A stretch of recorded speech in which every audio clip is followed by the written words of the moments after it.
Assalamu alaikum. This is Saifur Rahman Tamim from Group 9. Uh, we are here to present the code and explain the code of our project, University Bus Tracking or University Transportation System.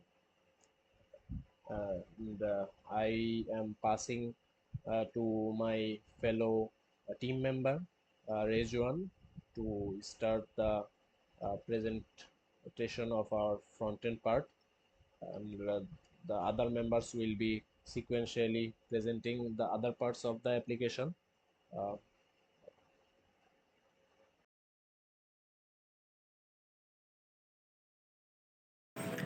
Assalamu alaikum. I'm Mahatab Hussain Rakib and my ID is 1189. So now I am going to talk about UI components where I will be explaining button TSX and car TSX, what is the work schedule of it. So here consistency comes from cn/ui, which wraps the Redux primitives with our tailwind tokens. We extend cn using the design token.ts. So the HSL palette that matches campus branding, because Redux handles accessibility, dialogues, and nav menus are area compliant out of the box. Responsive design is mostly utility driven. For special cases like the analytic grid, we fall back to a small use media query hook.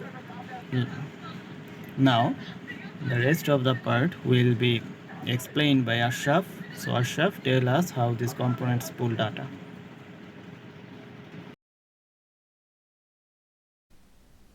Hi everyone, I am Ashrafuddin Shahadat. I will walk you through how EduMan handles data rendering, UI state, and localization on the front end. This is transformation page. Right now we are using mock data to display bus route and stops. Each route card is interactive. Users can click to expand and view weekend or weekday schedules. We use state to manage which route is selected and which schedule is shown. So now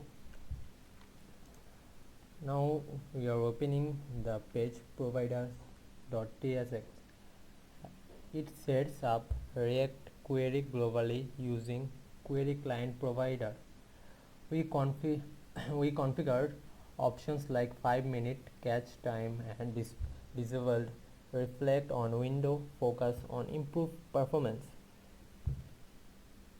Now finally we are opening the layout.tsx.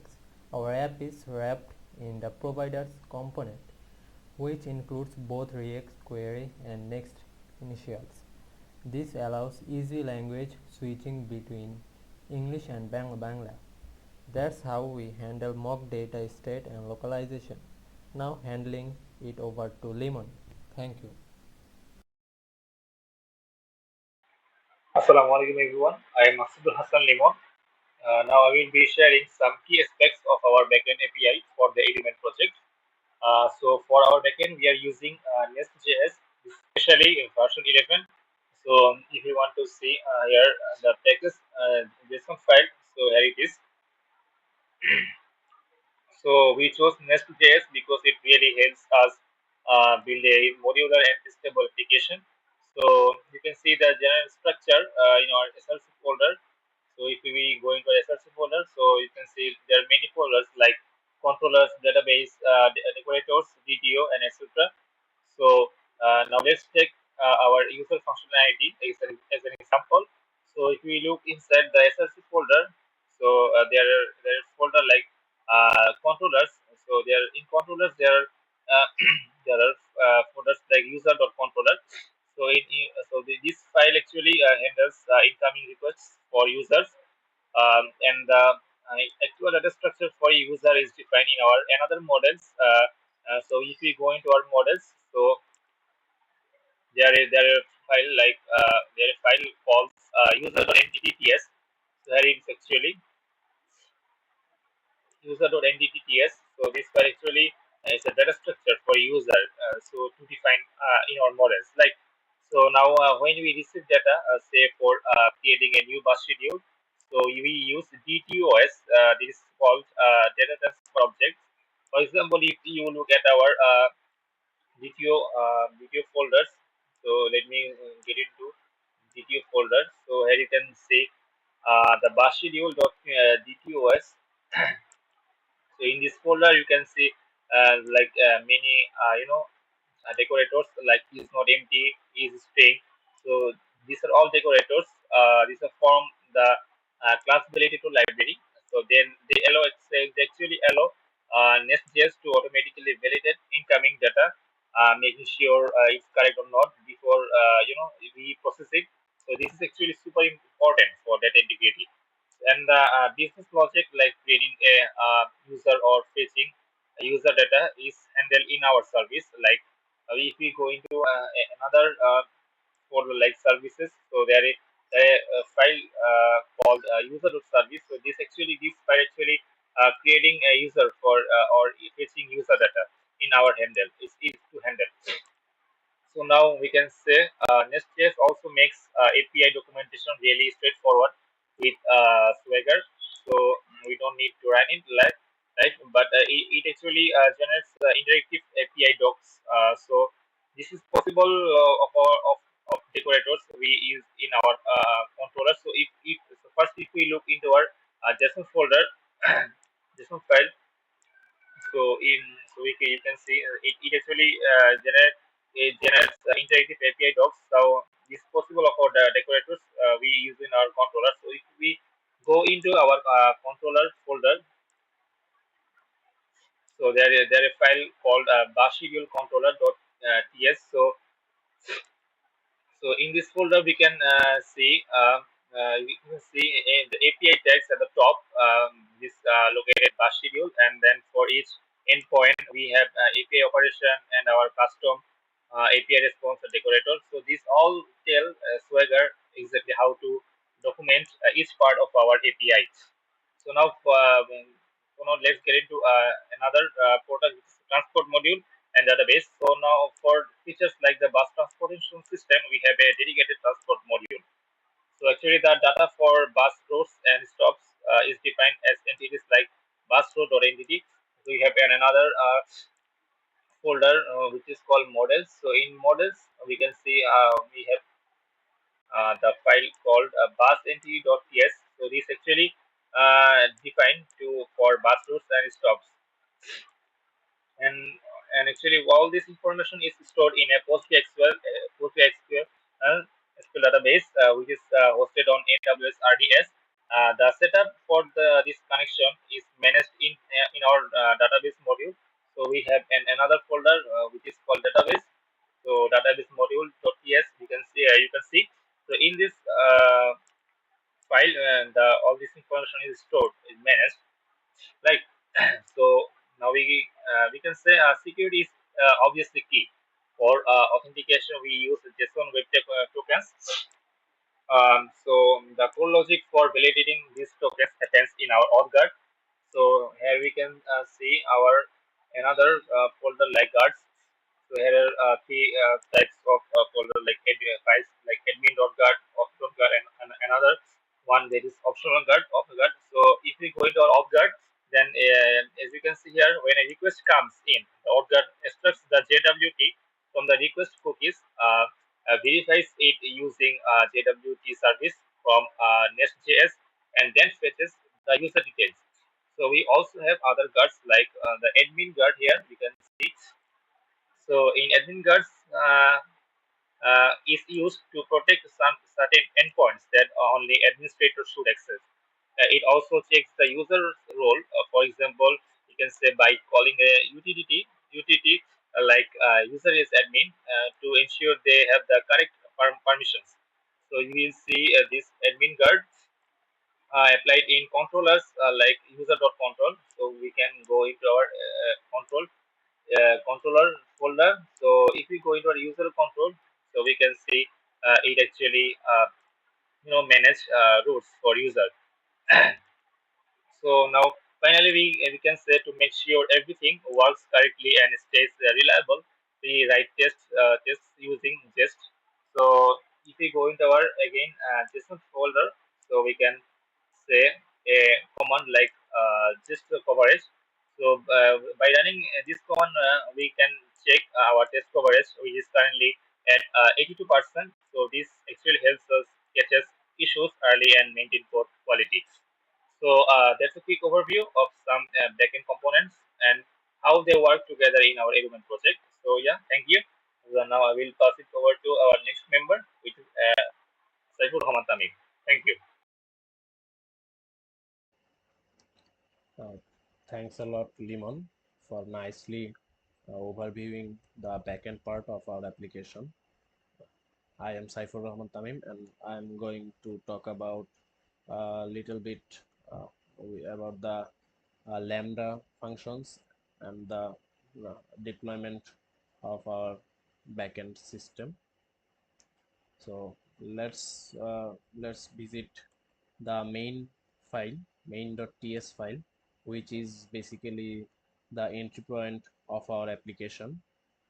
And we can see that there are some uh, environment variables here, which if it is not true, then it will be running on Lambda.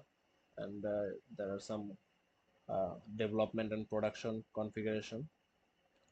So this is the bootstrap function of our application, which will just spin up our application. And we created the application with nest factory function and enabled the versioning because we need to properly maintain the API versions properly. Then we use cookie parser.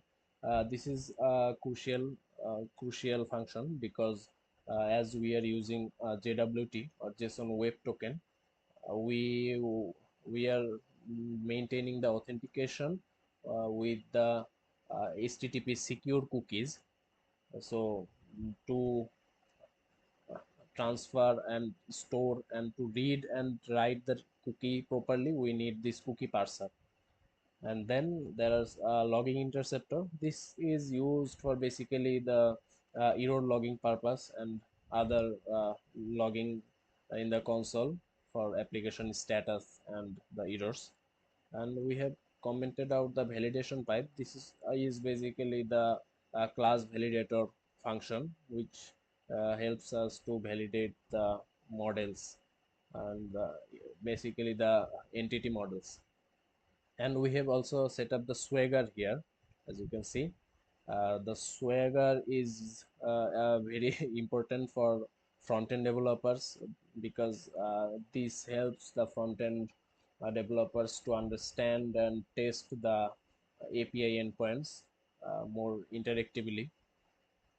And this is the part where if the application doesn't running on Lambda, because not every time we will be running the Lambda functions for the development purpose, we will be running on our local machine in a basically in a port. So for if the application is not running on Lambda, then we just listen this application on a 3000 port, or the port is specified on the environment variable. But if it is running on Lambda, then we just use the HTTP adapter, and the serverless express function is used to launch the application in Lambda mode. And this handler is just a helper for the Lambda functions. If this So these lines are for the Lambda functions. And as you can see, if we don't use the Lambda function, then we just call the bootstrap function outside at the root. But if we are using the Lambda, then we call the bootstrap function inside the handler. So this was the entry point file, but the Lambda configuration is located in this serverless.yml file. And you can see we have used offline plugin also to sometimes test the Lambda functions in local machine. And for the Lambda function, we have used AWS Lambda. So the provider is AWS Lambda. The runtime is Node.js 22. which is LTS version of Node.js. The region is basically the Singapore region, and these are the environment variables passed to the Lambda environment, and we have just ignored some folders to optimize our deployment zip file, because Lambda function have some limitation for the storage. We cannot upload so many files on the Lambda environment, and there are two events HTTP methods. One has been proxy to the correct location or correct endpoint. So this is basically the Lambda functionality of our backend. And as we have hosted it on AWS, there is a live URL uh, already hosted here. You can see the Swagger interface of our backend API. We have some uh, testing endpoints. Let's test with the health. So you can see the status is okay, the database is connected, and no DNB is production. And all the other endpoints are here. As you can see, the we are using currently on version 1 v1, as I have enabled the versioning on Nest.js on the main file. Here are the routes of users module, or here is the login endpoint and register endpoint, which is used for authentication, and here is the routes for bus, and here is the routes for bus schedules, and also the chatbot. The chatbot is an extra feature of our application. And if I go to the code, uh, the chatbot service, we are basically using the Gemini API. The model is Gemini 2.0 Flash, and we have some training text here, chatbot training text. We trained the chatbot with some general basic knowledge about Northern University. Then we just give the pass the prompt from the front end user, and it generates a chat history and responses according to the prompt. And these are the API, and these are the schemas. The user schema, name, email, and other schemas are also available in the Swagger, so that the front-end developer can easily connect with it. Uh, so basically, this is our university bus tracking project, which is further extended and developed more like a university portal, and we will be developing it further to implement all the features of a university portal in near future. And that's it for today. This is from our side, the group 9. Like, we have developed a pretty simple project, not so cool. The front end live URL is also available here. You can it is deployed on Vercel. The backend is deployed on Amazon Web Service, and the code is available on GitHub. It will be shared. So thanks for the time. Thank you very much.